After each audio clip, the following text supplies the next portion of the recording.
వందనాలండి. ఈరోజు ఫిబ్రవరి 23 వాక్య ధ్యానం గురించి కొంచెం ఆలోచిద్దాం. కీర్తన 104:34 ఆయనను గూర్చిన నా ధ్యానము ఆయనకి ఇంపుగా ఉండునుగాక. దేవుని మహిమను ప్రత్యక్షపరుస్తున్న సూర్యుడు, నక్షత్రాలు, సముద్రాల వంటి సృష్టి అందాలను చూస్తూ మైమరుస్తున్న కాపరి రాజైన దావీదును ఊహించుకోండి. ఆయన చిన్నతనం నుంచి కాపరిగా ఉన్నాడు కాబట్టి సృష్టి యావత్తు చూశాడు, సంతోషపడ్డాడు. ఈ కీర్తన ఆరంభంలో 33వ వచనం వరకు వీటిని గురించే మాట్లాడిన దావీదు 34వ వచనంలో ఈ విధంగా అంటున్నాడు, ఆయనను గురించిన నా ధ్యానం ఆయనకి ఇంపుగా ఉండునుగాక. ప్రభు నన్ను ఆనందిస్తున్నాను అంటున్నాడు. ధ్యానించడం అనేది అతనికి ఆదేశం కాదు, కానీ అతని అత్యాసక్తి. ధ్యానం అనేది బలవంతంగా చేయాల్సిన ఆచారం కాదు, కానీ సంతోషంగా చేసే ప్రక్రియ. దేవుని వాక్యము మదిలో తిరుగుతూ తేనె తిన్నట్లుగా మనసును తీపి చేస్తుంది. దేవునికి ఇది చాలా ఇష్టం. దేవుని గురించి లోతుగా తెలుసుకొనుటకు ఒకటే మార్గం వాక్యము ద్వారానే. అందుకే తనని గురించి మనం తెలుసుకుంటుంటే దేవునికి చాలా ఇష్టంగా ఉంటుంది. దానివల్ల మనం ఆయనకు చాలా దగ్గరగా ఎరగగలం. మన యుద్ధ నుండి ఇదే ఆయన కోరుకుంటాడు. యెహోషువను దేవుడు వాక్యము దివారాత్రాలు ధ్యానించమని చెప్పాడు. అది పాటించిన యెహోషువ తన పనులన్నిటిలో విజయం సాధించాడు.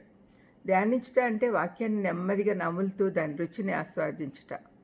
పదే పదే చదువుతూ పునర్ ఆలోచిస్తూ అంటే మళ్ళీ ఆలోచిస్తూ ఆనందించుట. కీర్తన 1:2లో చెప్పబడినట్లు దివారాత్రములు వాక్యాన్ని ధ్యానించేవాడు ధన్యుడు అని చెప్పాడు దేవుడు. ఆ ధన్యత మనకు కావాలని కోరుకుందాం. ధ్యానించినప్పుడు ఏమవుతుంది? మనం రూపాంతరం గావించబడతాం. మన ఆలోచనలకు ఒక రూపం వస్తుంది. దైవవాక్యం ధ్యానించడం ద్వారా దైవ చిత్త ప్రకారమైన జీవితం వస్తుంది. శ్రమల్లో ధైర్యాన్ని ఇస్తుంది. సంతోషంలో ఆయనను స్తుతించి ఆరాధించేటట్లు చేస్తుంది. ఈనాడు ధ్యానించడం అనే మాటే మర్చిపోయినట్లున్నారు.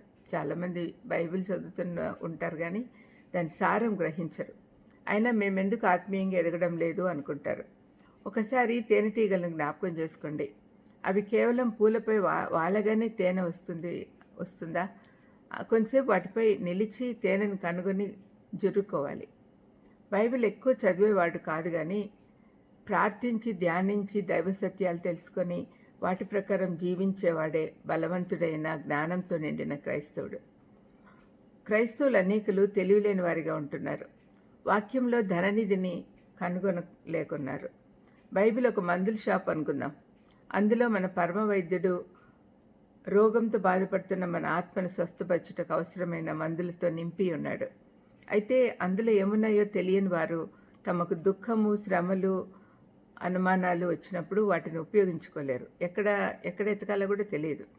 మనలో ఉన్న పరిశుద్ధాత్ముడు మనకు వాక్యాన్ని అర్థం చేసుకున్నట్లో సహాయపడతాడు. మనంతటా మనం ధ్యానించుకోవాలంటే సరిగ్గా అర్థం కాకపోవచ్చు. ధ్యానం మనకు చాలా ఉపయోగకరంగా ఉంటుంది. లేఖనాలు సరిగా అర్థం చేసుకొని మన జీవితాల్లో అన్వయించుకుంటే మనం సంపూర్ణంగా మారిపోతాం. ప్రార్థన చేసుకుందాం. దయామేడ యేసునాయన స్తోత్రం ప్రభా. తండ్రి, మేము వాక్యాన్ని బాగా ధ్యానించడానికి మాకు జ్ఞానం అనుగ్రహించమని యేసుక్రీస్తు నామమున వేడుకొంచున్నాను తండ్రి. ఆమేన్. God bless you.